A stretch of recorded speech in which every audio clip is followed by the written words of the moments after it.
Hi, and thank you for tuning into this very special video.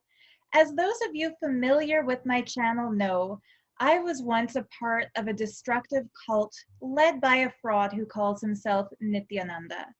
Over the years, I went from misguidedly promoting that cult on this YouTube channel to moving on with my life to finally getting the guts to speak out against the abuse that went on by that criminal in his organization in India. I've had the pleasure of interviewing quite a few of my friends in the last year and a half who were also involved in that unfortunate organization. And those videos, I really believe in my heart, are beneficial to those who might be waking up and on the fence and wondering whether it's the right thing for them to also jump back into the reality of the real world once again. And for that reason, I am so blessed to be able to continue with that series today by introducing you to a dear friend of mine who I met in India and who has played a very pivotal, sometimes behind the scenes role in exposing the cult of Nithyananda. I'm happy to introduce my friend, Steven Hodge. Steven, thank you so much for coming to my YouTube channel today. Maybe you can tell our viewers a little bit about yourself, your background, and how it is that you're involved in this exposure movement. Thank you so much, Sarah, for having me on your program and having me on your channel. My pleasure. And I'm blessed to be part of this because I believe it's a major thing. And I'll start by introducing myself. But before I do that, let's just say this. I want to thank everybody so far that have been a part of the wake up for many people and the deprogramming that has happened over the last 2 years or so. 2 years plus, correct? Yeah. Where we worked with so many people that came forward with a show of bravery, because they were all fearful, most of them very fearful that there would be some kind of backlash for coming forward and presenting their level of trauma, their level of tragic experience within the cult of Nithyananda. And so I want to thank them. I want to thank people like Joanna Lasoka, Marion, you, of course, Jordan, for his bravery. I want to thank Nithyanand that has been assisting with bringing out a lot of the information. People like Loco Wano, who else am I missing? Jasmine Glow. All of these people were phenomenal at helping with the entire group, because there's a huge body of people that came forward to talk about how they were tragically traumatized, they were abused, they were financially ripped off, and things of that nature within this cult. So I want to thank those people tremendously, and of course you, Sarah, for being the first to stand up and speak out against this incredible situation. So for those of you who have seen my work, seen what I've done in the past as written messages and texts, and I was a part of the admin for a few groups within Facebook, etc. I also want to thank the new account that has happened to pop up, which is a new person that is actually woken up from the cult, which is what is it, on Twitter? Escape Nithyananda. Escape Nithyananda, correct. Escape Nithyananda, that's correct. Very phenomenal. I hope you continue to do that, bring out that information. It's very important. So before I go any further, I want to introduce myself. My name is Steven Hodge, aka Stevani. I'm going to be reading most of what I wrote, I put together to talk on this, because there's a lot of information that we have to go through. This is a serious matter, and I don't want to miss anything. So I'm going to have, my eyes are going to go to the right or to the left on your screen a few times here and there, but I've got to do this because it's important. See, I was born and raised in the island of St. Martin, which is a Dutch and French island. And at a very early age, I emigrated to the US, and I have been here ever since. Today, I'm a website developer, real estate salesperson, and a healer. I love singing, songwriting, photography, and playing the piano. People know that. As a Pisces and an old soul, I've always possessed a strong intuition for knowing the future for others. Most of my friends and my peers would agree with that. Especially if I was close to that person, I would be very good at doing that. I was just never able to have the vision for the future that I would receive, which is really one of the major reasons I decided to go to India, as you will hear later on. during my teen years, I've already done my astrology chart, which helped me to know what I was, as that I was a seeker, and I'm personally seeking wisdom and truth of the existence of, and that was born by that point of view when I got that information from my chart. Needless to say, the journey from that point forward was of so much expansion.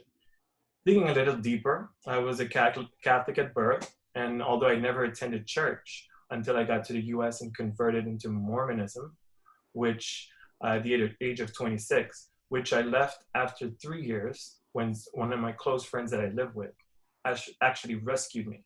Consider myself rescued from Mormonism because I was provided with a lot of evidence, proof that this church was pretty much connected to the Masonic secret societies, which is really Satanism. And at that point, I began to suspect that most religions may have a connection to the Masons. I became leery of that. So my critical thinking sharpened tremendously by this experience. And after that period of time, that same friend and I did many spiritually inclined programs, including Kundalini activations with Sri Anandi Ma from India, light body activations from Drumville Melchizedek, we also did an extensive course and became soul wisdom healer practitioners, okay, which we were able to clear auras, balance chakras, and remove demons, thought forms, and soul fragments of other people's personality remotely, okay? And so that particular modality helped me to be able to recognize some of the things that happened in India with my own eyes that I witnessed, which were very, very pivotal in what happened to most of the people. Because Nithyananda would sit at darshans and put his hand over people's heads. And most of you, if not all of you, remember that happening to you at one point in time through a darshan. Now that is, with any intention, he is able to shut down your crown chakra and disconnect you from your own higher self.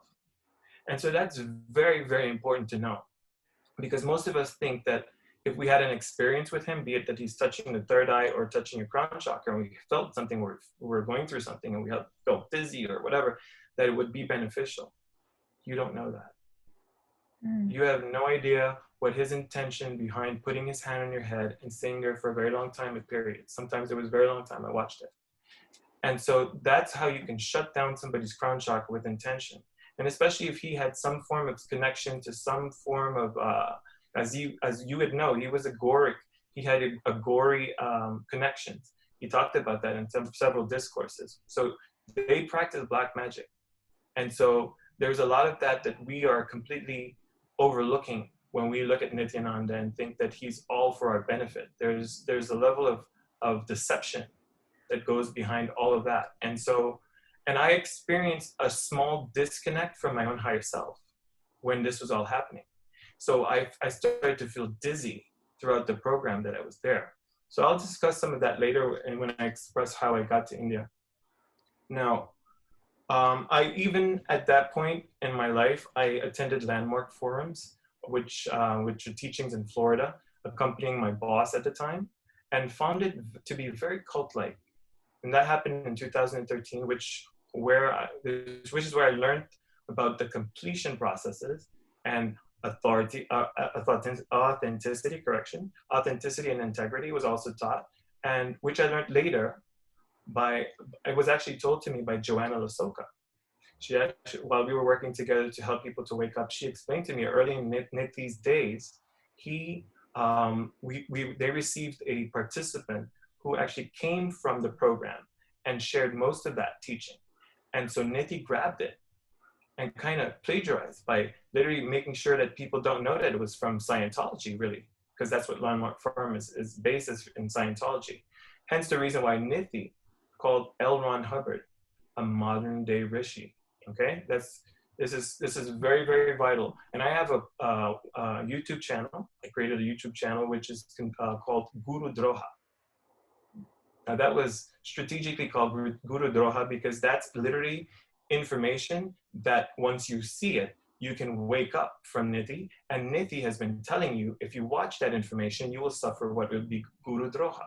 Which is, Sarah, can you explain what Guru Droha is? Because I'm a little bit, I'm short on the information. No problem. Yeah, so in Sanskrit, in traditional Sanatana Dharma, the concept of guru is very sacred. Um, as per the tradition in the Vedas, someone who has realized the perfection of their being, who has become enlightened or realized the state they call samadhi, meaning residing permanently in the higher space of consciousness. Such a person as that can remove your darkness or remove the obstacles within you towards attaining your own realization.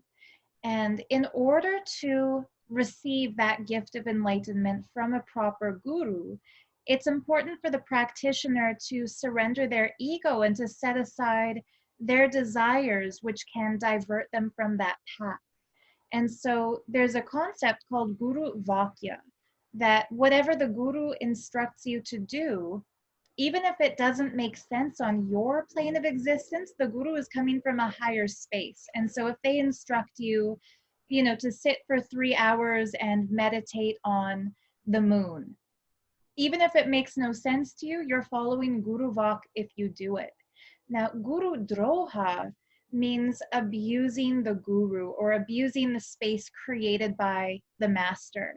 So, for example, if the guru tells you to sit and meditate on the moon and you don't do it, and then you go around behind the guru's back and say, "This idiot told me to do something stupid. I hate it. He's bad. He's wrong. It makes no sense. Therefore, he's a fraud." That would be considered Guru Droha. Now, knowing that a lot of his disciples came from a very strict Vedic upbringing, were born into Hindu families, the fraud who calls himself Nithyananda used the concept of Guru Droha to keep people in that kind of brainwashed mind control trap where they're afraid to question him, they're afraid to disobey him, they're afraid to warn others about his crimes because they believe doing those things, using their mental faculties and using their own discernment or their critical thinking, they associate that with Guru Droha. And as per the Vedas, like if somebody commits Guru Droha against their guru, it breaks their connection to that particular guru. But the fear implant that Nithyananda has created in his disciples is saying that those who commit Guru Droha will become cursed, that they will die, that they will get beaten in the world, that they will become haunted by the dead disciples who have been killed while following him, that he sets those people like demonic ghosts to attack those who commit Guru Droha. He's made it extremely frightening for those who are waking up or who are on the fence. And so to avoid Guru Droha, a lot of people continue to mindlessly follow him.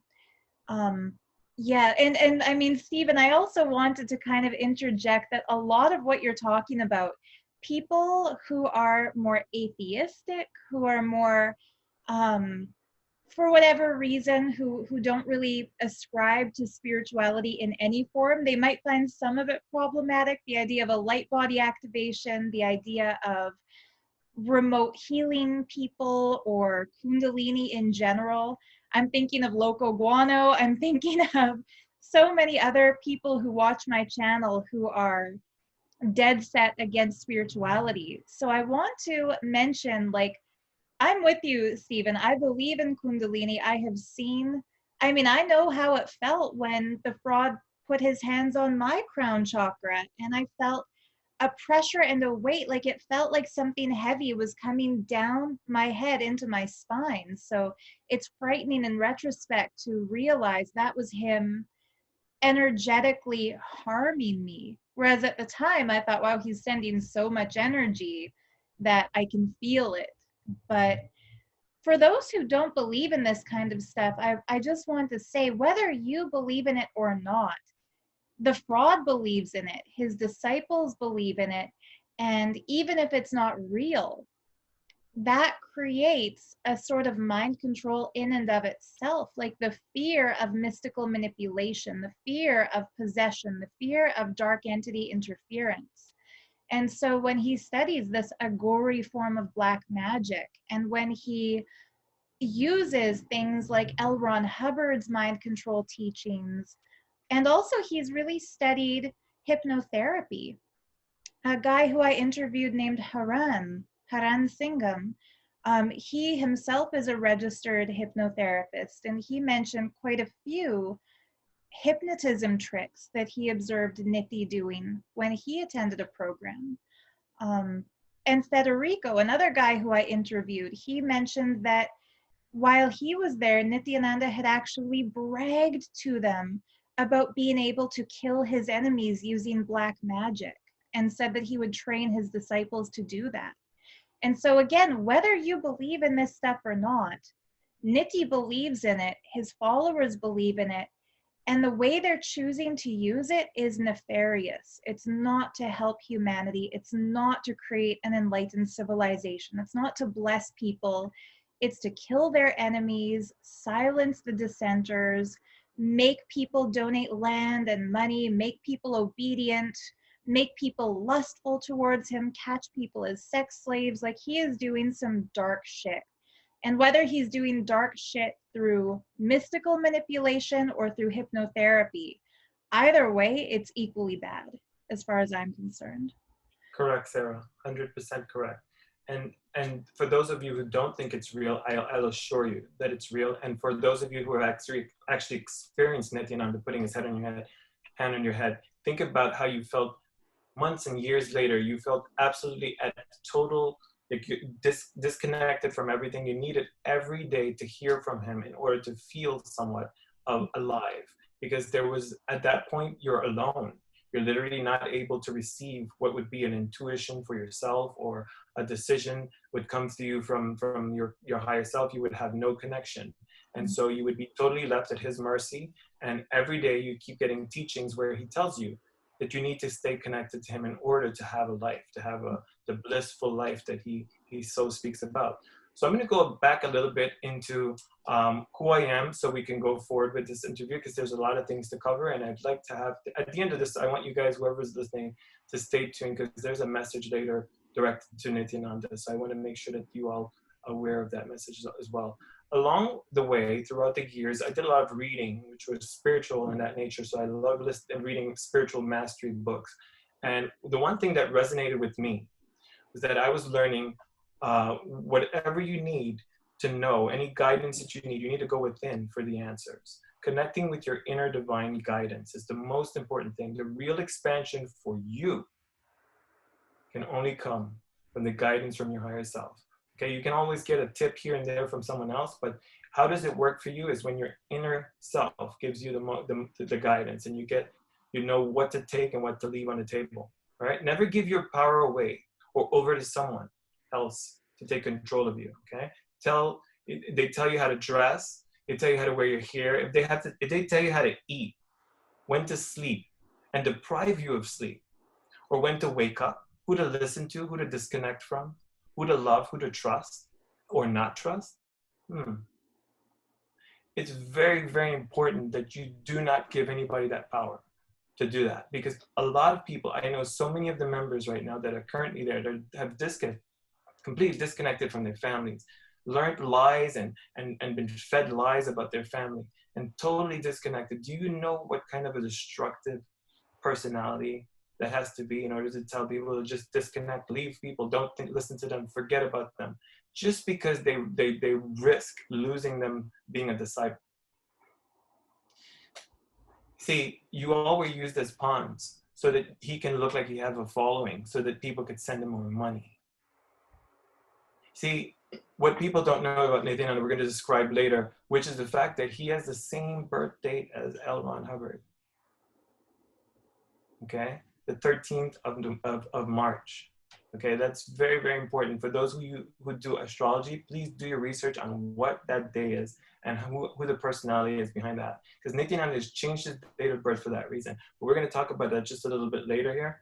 All right, so Sarah, I think what you received the other day from connecting with my higher self was very, very powerful. Would you like to share that? Because that's super important. We were kind of like messing around with our connecting with our higher self, and it was kind of a fun experience. And Sarah received a very, very profound statement or message for me from my higher self. Okay. Sure. So yeah, basically I'm getting back into tarot card reading, which was my pre-Nithyananda profession. And part of the readings I give is that instead of connecting with God in an abstract form, I set the intention to connect with the higher guidance of the client for whom I'm reading. And so I was connecting with Steven. We were talking about this exposure of the Nithyananda cult and what more we can do and what more needs to be said in order to kind of trigger that aha moment in people who are still brainwashed followers of that fraud. And I heard a really clear message while connecting with Steven's higher guidance that the number one thing people need to realize is that if they are following Nithyananda, they're doing so because they have an intense inner desire to realize the space of Shiva, to be in that space where they can receive cosmic wisdom, they can break from their attachments in order to realize higher spiritual grace and awakening. And that the moment that fraud stepped into their lives and declared himself Shiva, they decided that he was the be all and end all for the manifestation of their goals. And the way it's said in The Secret, like where you put your intention and your energy and your focus, that becomes your reality. People who are drawn to that kind of manifestation, when they believe Nithyananda is Shiva, they put all their intention, all their focus, all their time and energy into thinking about him, watching his discourses, listening to his mantras. What they don't realize is that by putting all their intention onto him, they are making him into the Shiva in their life, even though he's really just a con artist.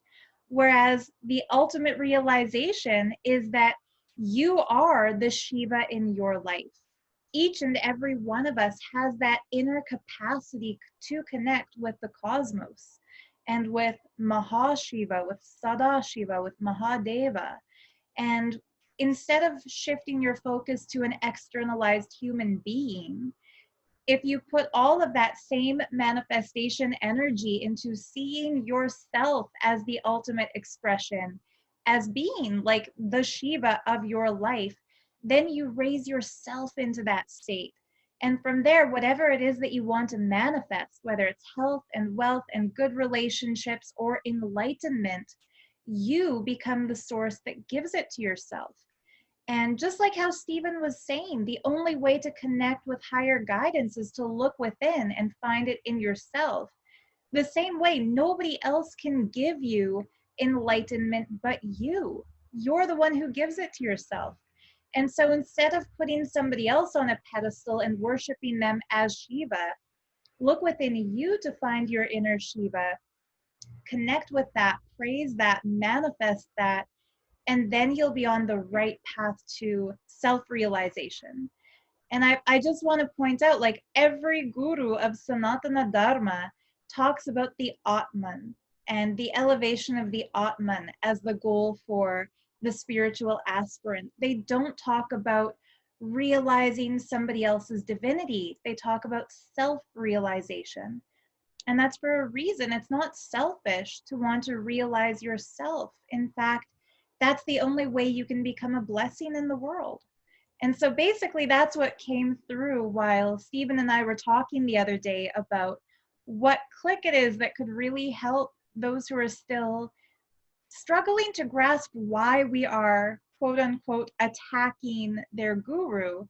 It's not because we hate him or that we're mad at them or we're their enemy. It's because we see every person who has been swindled by that fraud went to him with a good intention, went to him seeking enlightenment, went to him with some devotion to Shiva. And it's kind of sad that each one of them, each one of you has that potential to be your own Shiva, but you've diverted all of your focus onto him. And it's not going to pay off in the end. You're not going to be raised along with him as you raise him. You're only going to give him your energy, your money, your sexual attention, your bodies, your everything. And in the end, he's only going to demand more and more and more until you're depleted. So the best thing you can do for yourself is cut him off and start focusing on your well-being. Build up your health once again. Eat the foods that you need to be satiated. Forget that he tells you to be waifishly skinny. You know, stop eating all the acid he's making you take. You know, Steven, somebody was telling me recently that the way he used to force us to take haritaki and neem, he's now making people take, I think it was lactic acid, like 2 tablespoons of acid every day for weight loss. And it's causing stomach ulcers and all kinds of shit. So we see people like Lopamudra and Nandita or Manyanatma Swami give discourses, and they look frighteningly thin, skinnier than they've ever been naturally. And it's just sad to know that it's these health issues he's sorry, malic acid, not lactic, malic acid. But yeah, he's creating so many health problems in people. He doesn't care whether you live or die as long as you look appealing to his lust. Correct. He doesn't care whether you're enlightened or ignorant as long as you're worshiping him. He doesn't care whether you're rich or poor as long as all the resources you have get funneled into his organization. He doesn't care about you as an individual. He cares about what you can give him. And so even if he claims he can help you manifest wealth, it's because he wants your money. You know, if he says he can make you famous, it's because he wants you to bring him an audience. He's not interested in you. He's interested in what he can get from you. And so don't expect him to be the key to your happiness. You have to be the key to your happiness. Correct. Very correct. And Sarah, the message that you got from my higher self was extremely profound. I'm happy that you were able to share it with everybody here. And also, for those of you that are currently thinking that there is no life after leaving Nithyananda because, you know, you've been there for so long, you've disconnected from everyone, there is always a way to regain your life. We are testament to that. Look at us. We're pretty fine. Everything's great. Life is wonderful. You know, after Nithyananda, there's actually a better life ahead, because what you're doing right now is doing the most important thing about life is time. When you think, oh, I have time to do what I want, I'm young, that's really your interpretation at this time. But life happens so fast, and you wonder in the end. See, my reason for doing all of this is because I was rescued from a cult, okay, the cult of Mormonism. All right, because all the teachings in Mormonism are very similar, very in line with Masonic teachings. That's a cult. That's just like Scientology. That's a cult, okay?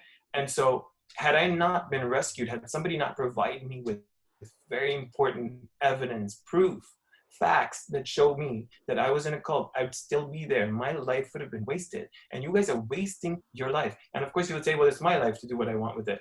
But you know what?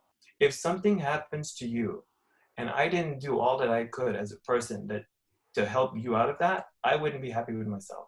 So that's the reason for what I do here. I don't hate Nithyananda. I just don't like what his personalities have been doing to destroy people, their families, take away everything. Sarah's just announced so much to you.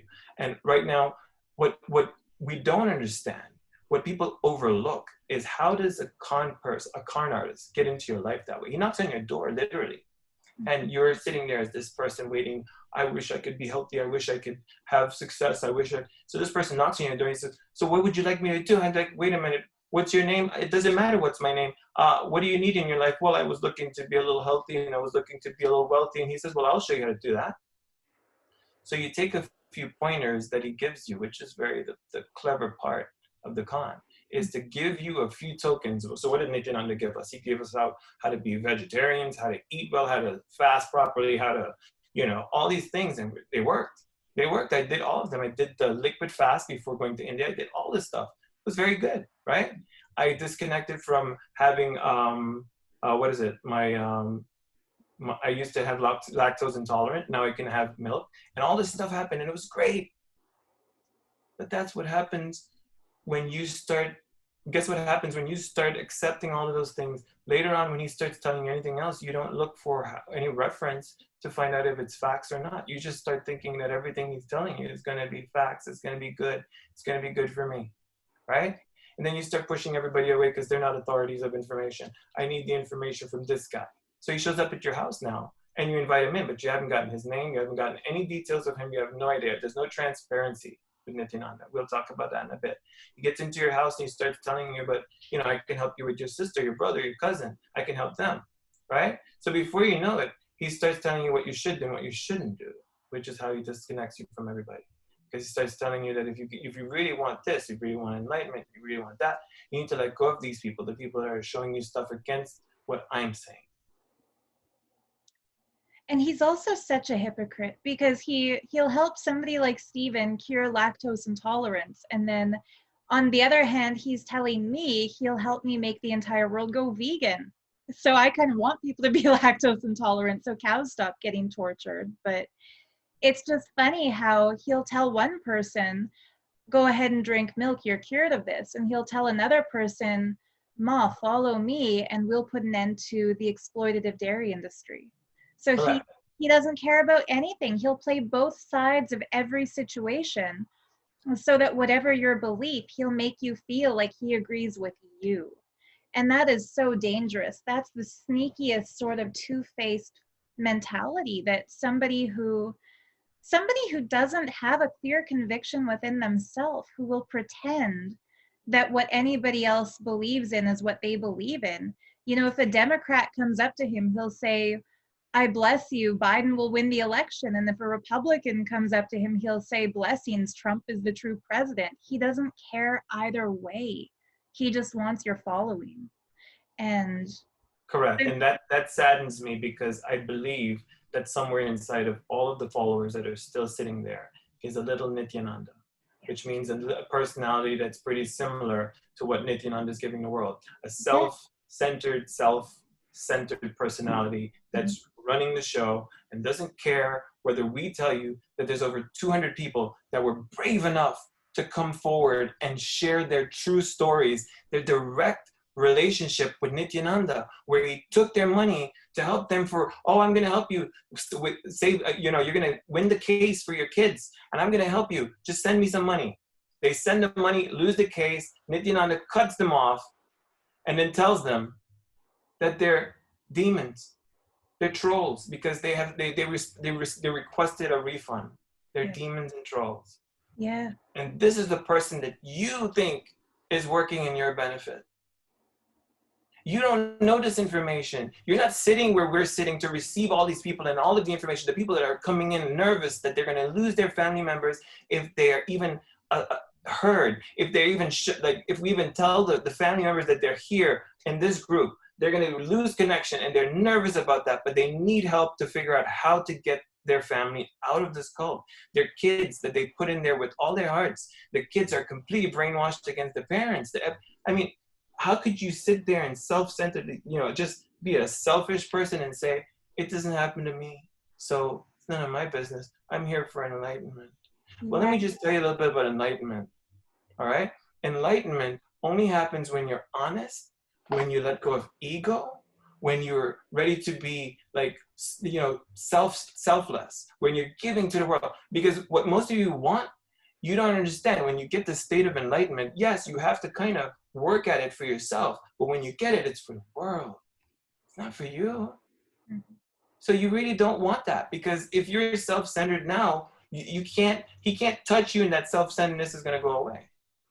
You know, it doesn't work like that. You've got to work through your personal traumas, your blocks. All of that comes from your energetic body being cleansed. You're not aware of all of your traumas. So completion only takes care of so much. But there's stuff that happened in your previous life. You got to know how to connect to the frequencies of the different dimensions. That has to happen within a process. It's a process.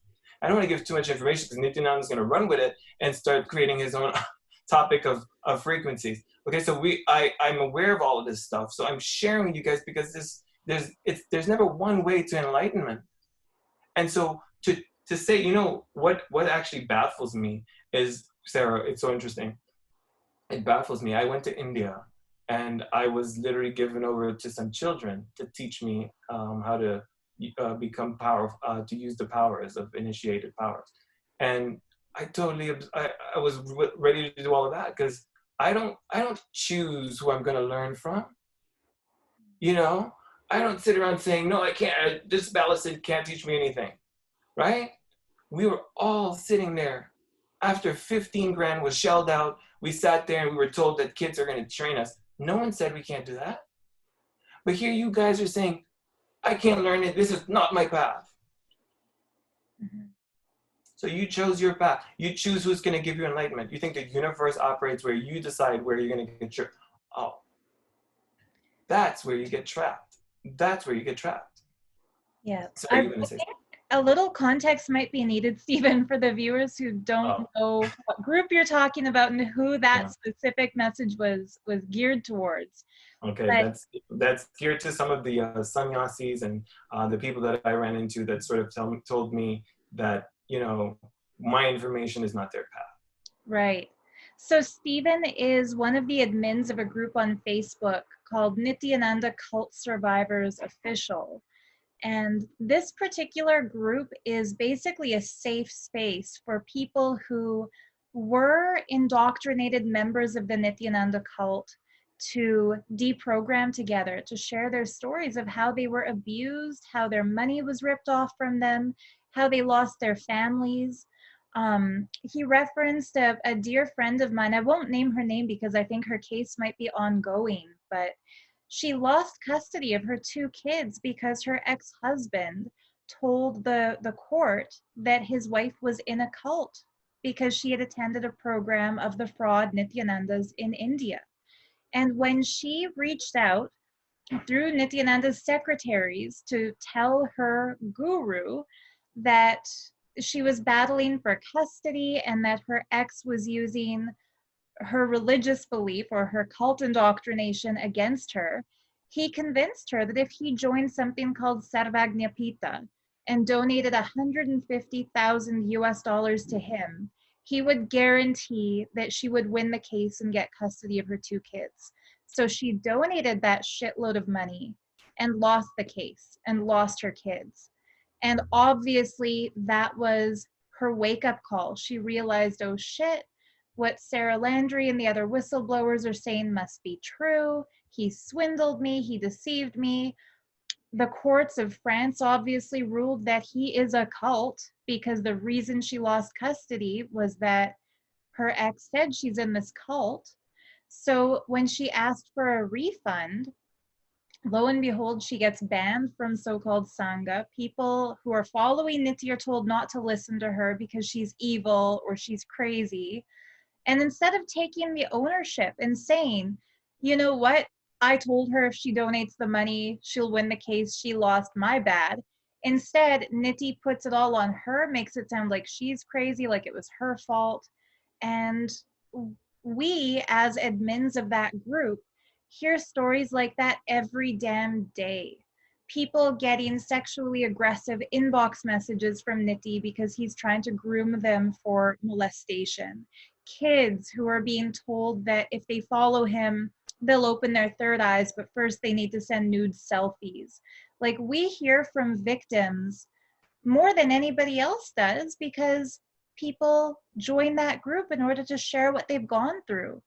And then when we take to platforms like this to say, hey, by the way, he claims he can help you win a court case, it's not true, don't believe him.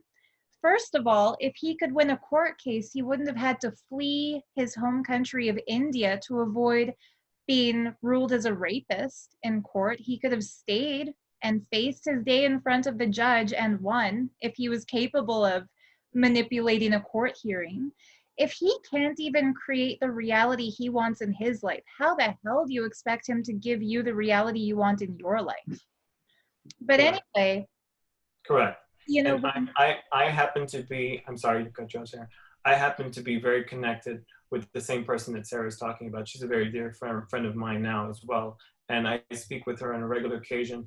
And it's very important that you know that we are not making up stories. I'm privy to some of that information of those chats where the grooming happened with the young kids as well. I'm privy to that. I've seen those direct messages as well.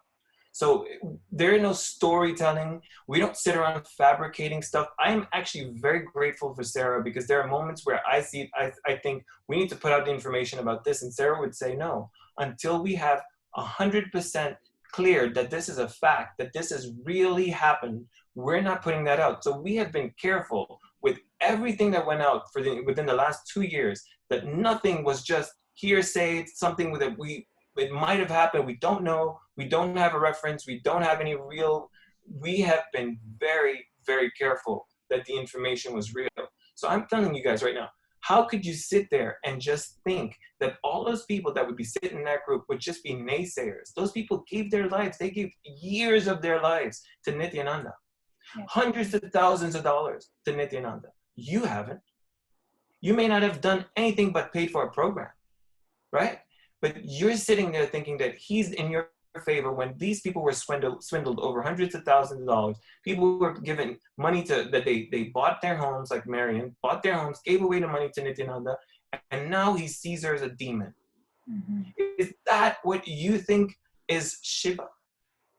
Do you think Shiva would behave like that? Do you think Shiva would call people trolls and say that, you know what, Kalabhairava is destroying them right now? Is that really what you think the beings of a higher dimension are thinking? That they're going to destroy people that say anything against him because you don't know that he's actually doing what we told you he did? That his personalities have allowed for him to be that demonic, that evil, right? And so you think I have this time of my life, I'm coming out here because I have nothing better to do. What I'm doing is for your benefit because you are another part of me. So is Nithyananda. I never hate him.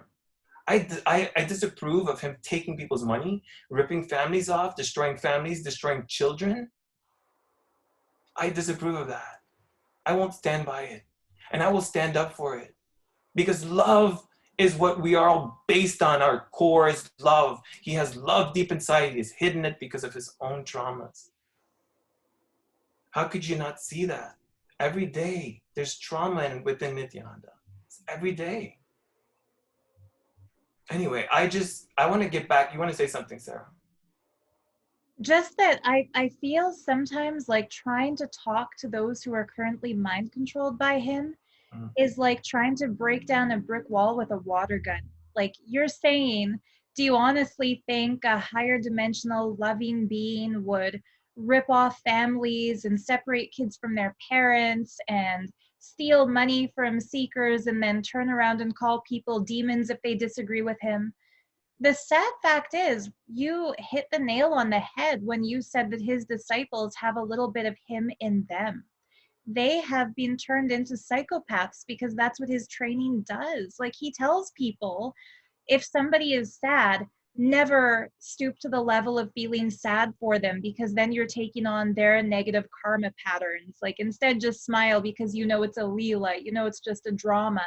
So he's taking away people's capacity for compassion, and he's making them believe this lifetime is such a small, insignificant part of the all-encompassing continuum that if they sell their house and give him all the money they get in the mortgage and then they go into massive debt, don't worry, they're blessed because they're funding his mission. And they might feel like they're now homeless because of him, but that doesn't matter because they're blessed, and in their next lifetime they'll have more. Like he will find a way to justify every crime he commits. And those who choose to remain brainwashed by him will support that. And so even though like we know he has molested minors who are under the age of 18, he has swindled money from people, giving them the false impression that they will manifest more, even though he knows he's just robbing them. Even though we know he's a rapist, even though we know he deals with, with gangsters in South America to remain hidden and evade his rape case. Like, even though we know about his crimes, even though we know He has bragged about killing people and that he has threatened other people that they're going to die to become demons in his otherworldly army. Like, even though we legit know this, even if we can convince people who are currently following him that this is the reality, they'll excuse it because they no longer have the connection to their own inner compassion. They love the idea of him more than the reality of true living, breathing, vulnerable people, you That know? is so sad. That is Really so sad. deeply sad. It's deeply sad. And so I'm gonna go into a couple more things to explain how I got involved, and because it's important. I think a lot of people are wondering, where do I fit in into all of this, and how did I get so wrapped up into all of this? So fast forward to 2016, I came across Yoga Mata's blindfold reading videos on YouTube, like so many others have. I think millions. She's got millions of views. This just triggered a deep desire to find a person who helped her with this, because I was exposed to Drumvolo Melchizedek when I did my light body Merkaba activation. And I knew that he taught blindfold reading. Okay. And so, but I wasn't able to find any of his classes anymore. So I figured, well, next would be whoever is providing it. And at the time it was Nithyananda.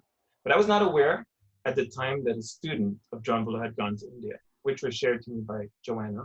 She explained to me that someone showed up and they actually were in a program for Drumvolo in Mexico, and that person expressed a lot of the information and shared all of the information with the children, the Ballastins, at the time in the gurukul when she was actually at a program.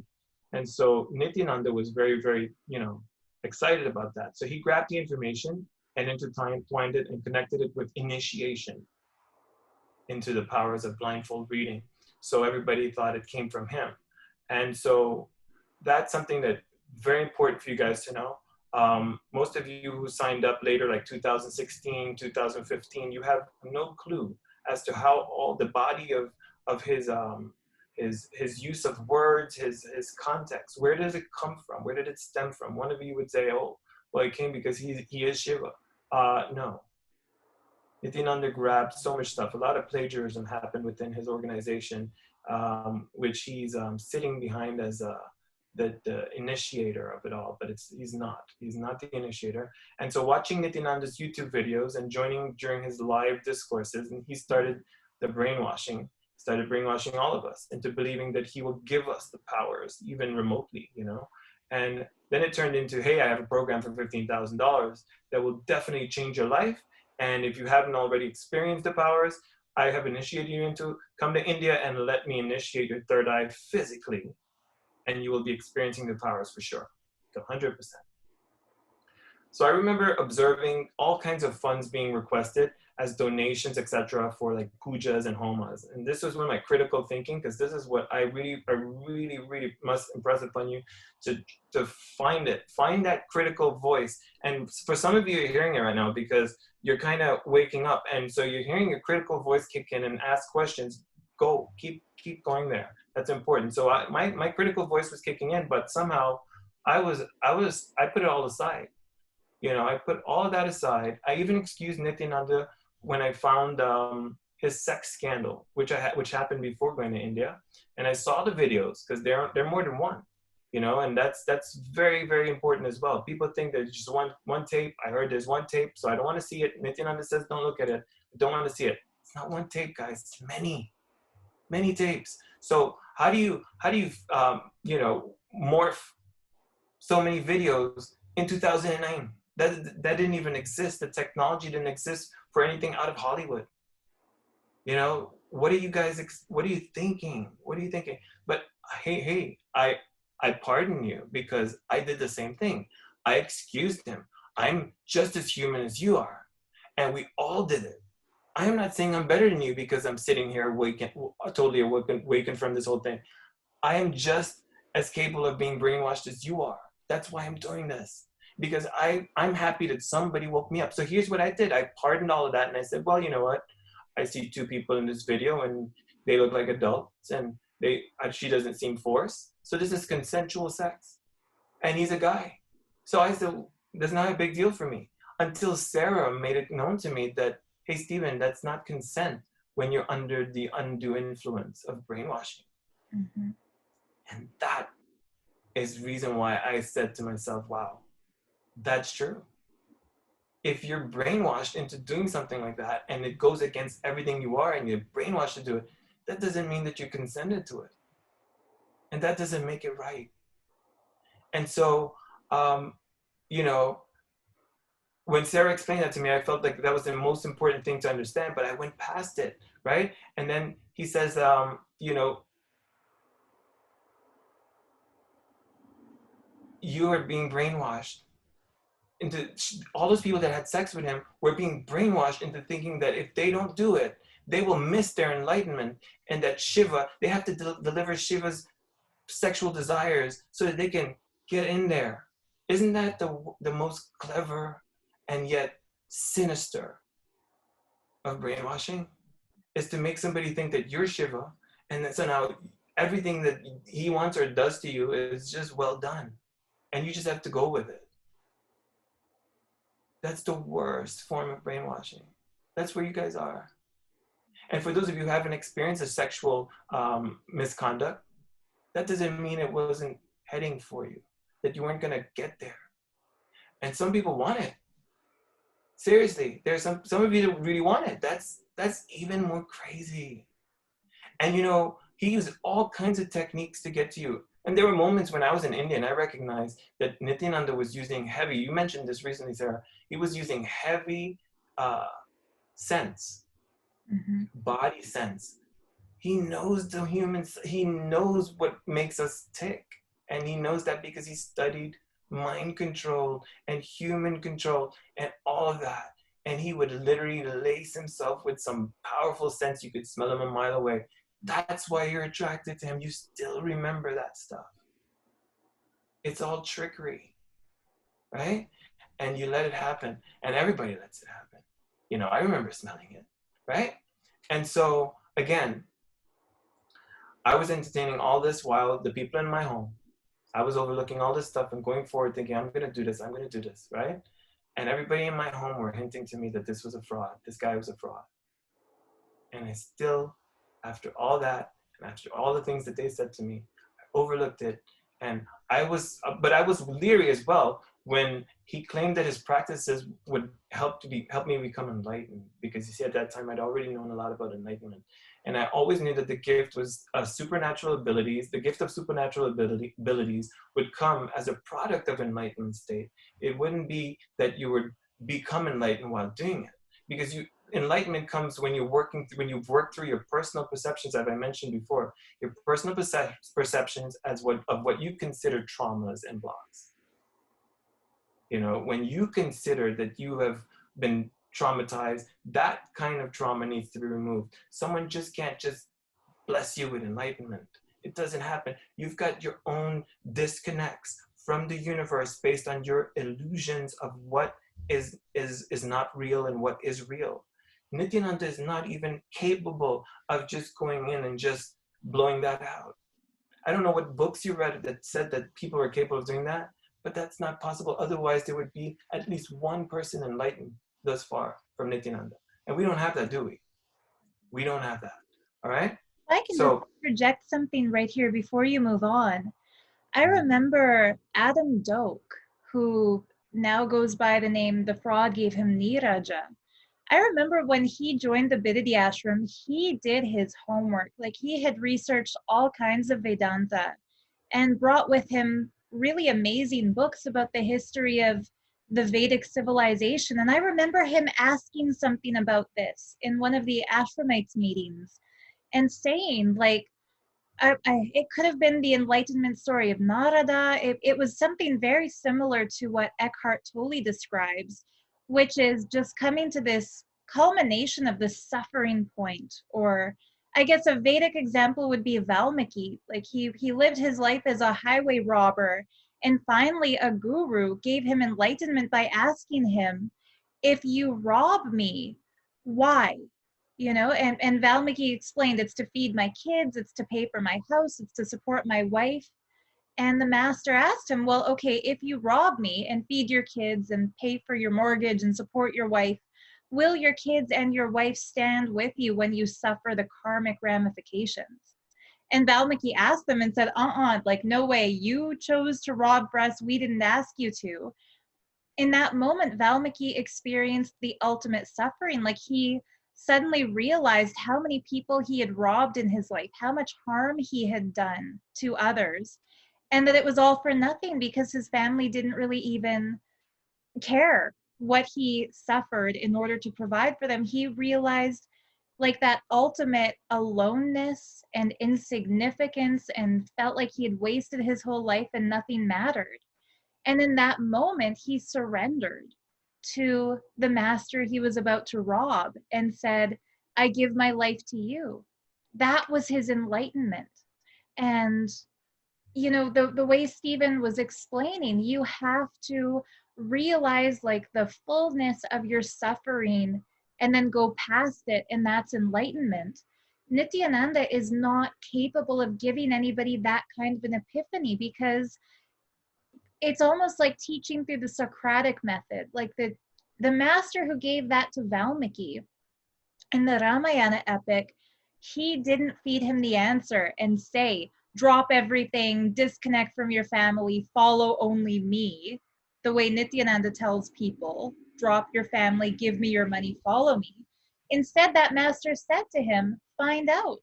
All the reasons you think you're living for, find out if they are going to stand with you. And he gave his seeker, you know, the opportunity to find out for himself. You know, nobody told Eckhart Tolle, all of your suffering is futile, drop it and be enlightened. He had to come to that conclusion within himself. And I remember when Niraja asked something about that, instead of engaging in Vakyartha Saras, instead of like debating with him and discussing it, the fraud who calls himself Nithyananda called him arrogant, told him it was his ego. Reading all of those books told him it's stupid to look for answers in other scriptures outside of the organization, and basically shamed him for reading these ancient Vedic texts. And so, like Steven, the way you described, like everything you know about enlightenment, it's that you don't start developing siddhis or miracle powers and that's going to lead you towards that highest realization. It's that first you go deeply into your life, you get your realization when you naturally drop all of your delusions and suffering and the illusory qualities of life, and you realize that pure, the power of now, as Tolle would call it, or the enlightened state that Valmiki awakened into. After that, you are one with existence. So whatever existential energy chooses to express through you, it will. But Nithyananda cannot give you that. You don't get that by paying thousands of dollars for a program. You don't get that by giving up and asking somebody else to give you enlightenment. You have to work for it. And mirror neurons.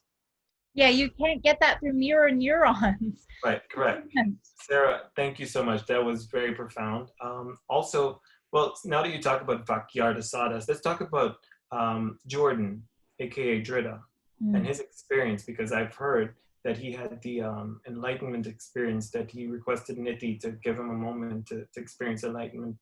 And most people believe that this really happened and that it really, now I can't say that I know that it didn't happen, but what I can imagine that possibly happened was that his strong desire for that experience, his desire for that experience triggered a Kundalini surge, right?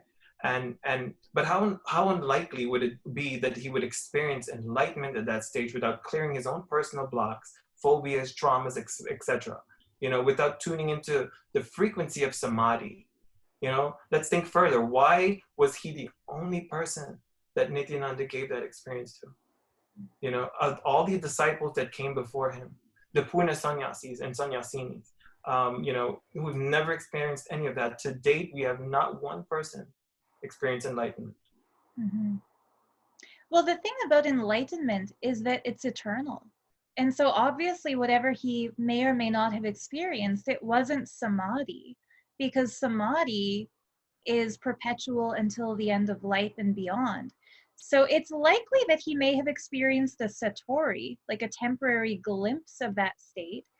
And like I remember before Drita had become like a full-time Adinavasi, he told me about that experience. And leading up to that point, he attended an inner awakening program, which is hardcore brainwashing, like 21 days of intensive sleep deprivation, information control, location control, um, major, thought implants. So he had already been brainwashed for prior to that experience happening. And in my mind, that rules out the possibility of it being something awesome. But he had become vegetarian. He was at a turning point in his life where he was leaving his professional hockey career. And everything I've researched about cult mind control and cult leaders brainwashing people describes, like I just took a course on Udemy by Dr. Steven Hodge about mind control and cultic abuse. And in that, he described like the most receptive target for a cult leader is somebody going through a major transformation in life, like a divorce, an end of a career, graduating from school, not knowing what you're supposed to do with yourself next. And then suddenly this cult shows up and seems to be perfect. It says, come here, you'll get enlightened, you'll be at your peak health, you'll have a purpose in your life. And so he was seeking that, built it up in his mind that the fraud could give it to him. And then there was a video on the Nithyananda YouTube channel in which the fraud describes what's allegedly, or what he claims was his first enlightenment experience, where he was sitting on a rock staring at Arunachala, and he claims he experienced 360-degree vision. And so that was already in Jordan Kremer's mind, that this man says the enlightenment experience is having 360-degree vision. So it could be that he had created his own manifestation. Like he decided, you know what, when I see this guru, I'm going to have that experience. And so the power of his own changes that he was making in life, going vegetarian, doing intensive yoga, meditating, and then holding this ideal that when he sees the guru, he's going to experience that. I don't doubt that he experienced it. But Nithyananda didn't give it to him. He gave it to himself. And Nithyananda was the permission slip he wrote for himself to experience it. If he had decided, when I see the Ganga River and take some of that holy water from Mahaganga and pour it on my head, I'll have 360-degree vision. Then it would have happened for him when he landed in Varanasi, took Snam for the first time, and poured the Ganga water on his head. You're 100% correct. 100%. So I think a lot of people who have these experiences from Nithyananda, it's because they decide Nithyananda is going to give it to them. And then when it happens, because of their manifestation capacity, they falsely attribute it to Niti, not realizing that was his plan all along. Correct. He implanted it in them. Clever plan. And that's what sinister, clever planners do. And Sarah, in connection to that, is the other, they attribute the any good that's coming to them, that they actually manifest from who they are. Yes. So they go out into the world, and Nithi fools them, and he gets them to believe that when they go out into the world, any good that they attract because of who they are is coming from him. So it's connected in the same way. Like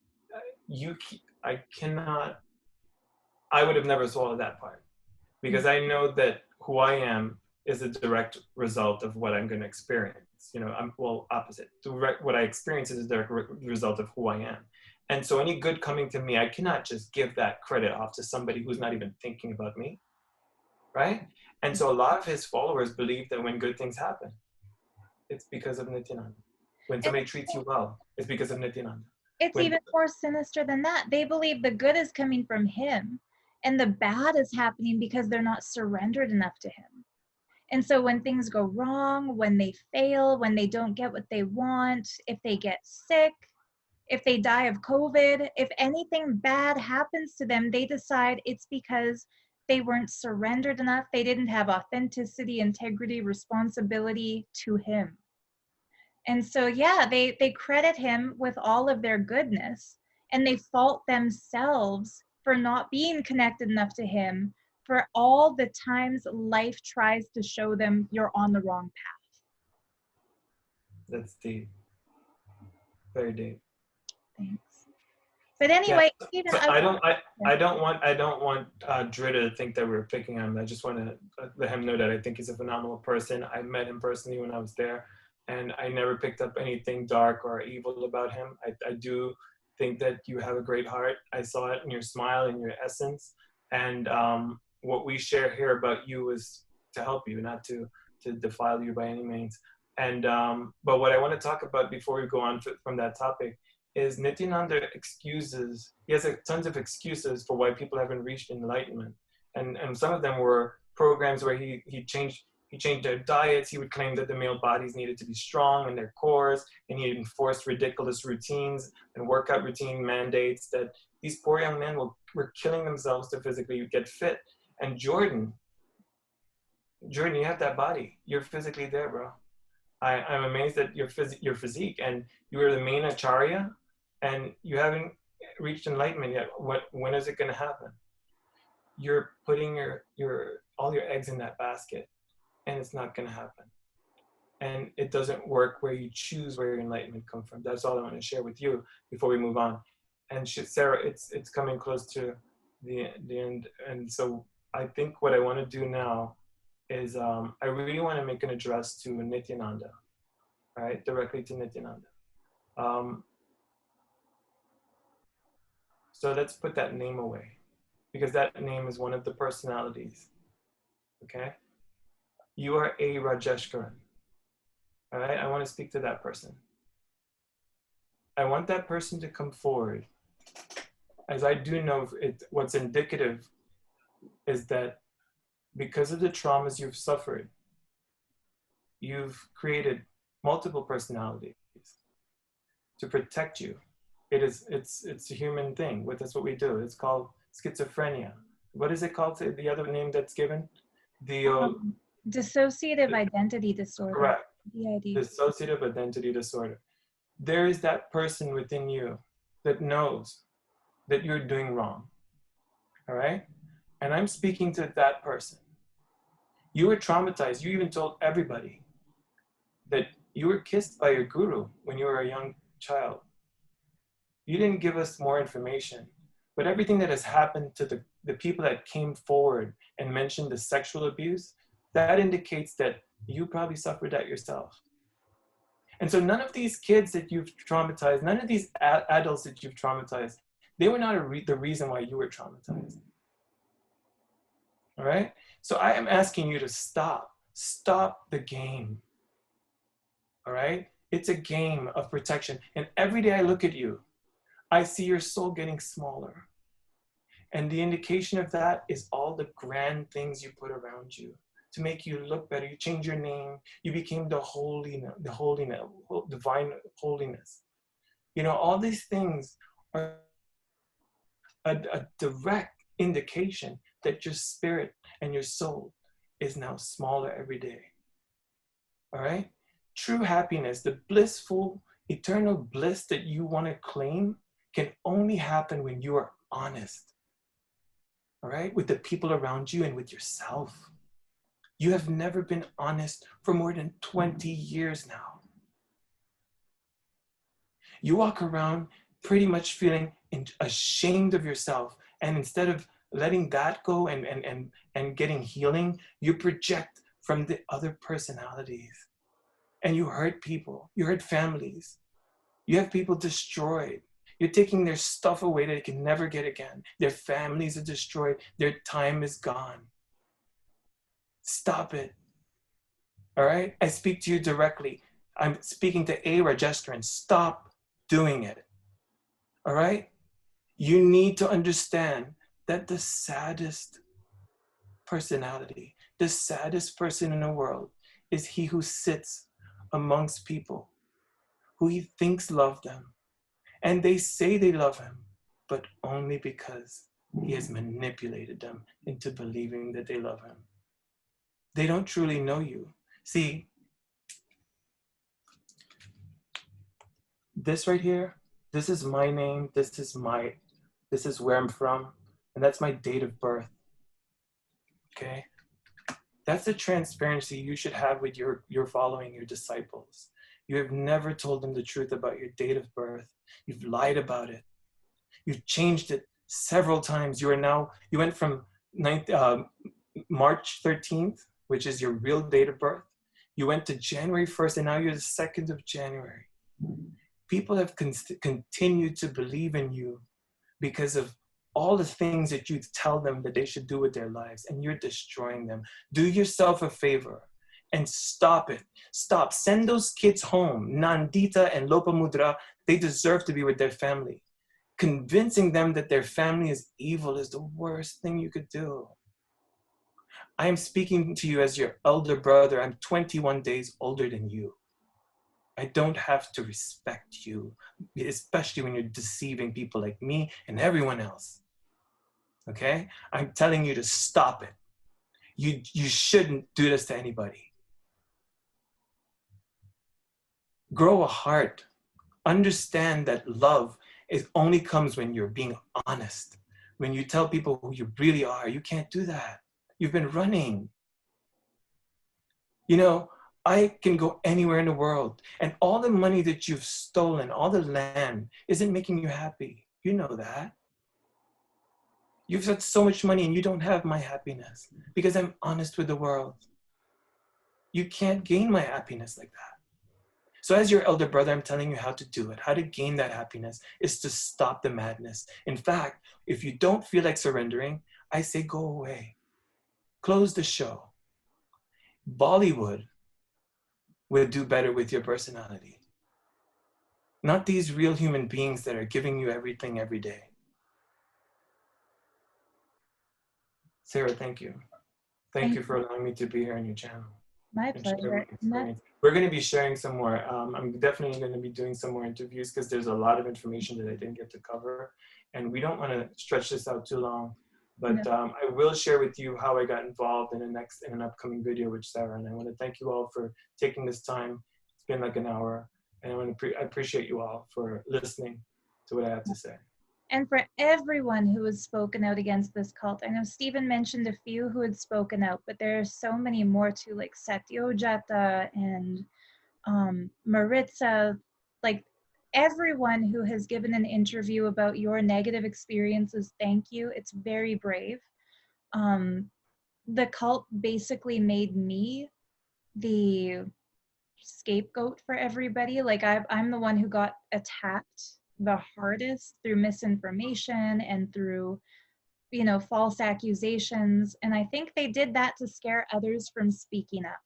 But those who had the guts to speak out anyway, even knowing how likely they are to put a false rape accusation against you or call you a CIA hit person or claim that you're associated with the Vatican or whatever other bullshit thing. Just thank you for having the courage to stand up. And I really appreciate Steven's personal direct message to Rajashekaran, to the fraud who calls himself Nithyananda. Very few people have the guts to tell him directly to snap out of it and stop. And that is something he desperately needs to hear because he surrounds himself with people who keep feeding his psychosis. And, you know, we don't take it lightly when we say that he likely has dissociative identity syndrome and he's created all of these false personalities to hide the victimized child who got sexually molested by his guru as a kid. I don't take that lightly, but Nithyananda told us directly. By us, I mean myself, Nyanatma, Sri Amrita, and a few other people who were in the room backstage in Varanasi in 2015. he told us that Raghupati Yogi, who was an elderly man, kissed him with tongue when he was 9 years old. And at that time, in that private meeting, he told us that that was his first experience of romance with existence, that he no longer felt his individual identity. He felt oneness with the trees in front of him, with Aruna Chala, with the entire universe. And in that moment, he claims he realized himself as an avatar. What is that? That's an alternate identity. This oneness with the universe, oneness with the tree, being an avatar, that's the grandiose escapist identity he created because it was too painful to admit that this elderly yoga teacher to whom his parents entrusted his safety was sexually a predator and hurting him. And I've done a little bit of research. I am by no means a psychologist or a psychiatrist, but I've studied the heck out of this subject since escaping the cult. And DID is the syndrome manifested because nobody is born with this particular mental illness. It's something created by the mind in a very clever way to avoid feeling that trauma. It's created in order to escape a reality that's more painful than the imagination. Very, very likely that the fraud Rajashekaran, who calls himself Nithyananda, created this identity of guru, of Sadashiva, of Mahasadashiva, of Mahadeva, now of Parashakti, of Kalabhairava. Like every year he comes up with a new identity he claims to have. And this is textbook DID. And just like Steven said, people who have been traumatized traumatize others. The majority of people who molest kids were molested as kids. And so we see this pattern going on. We don't want it to perpetuate any further. I hope he stops.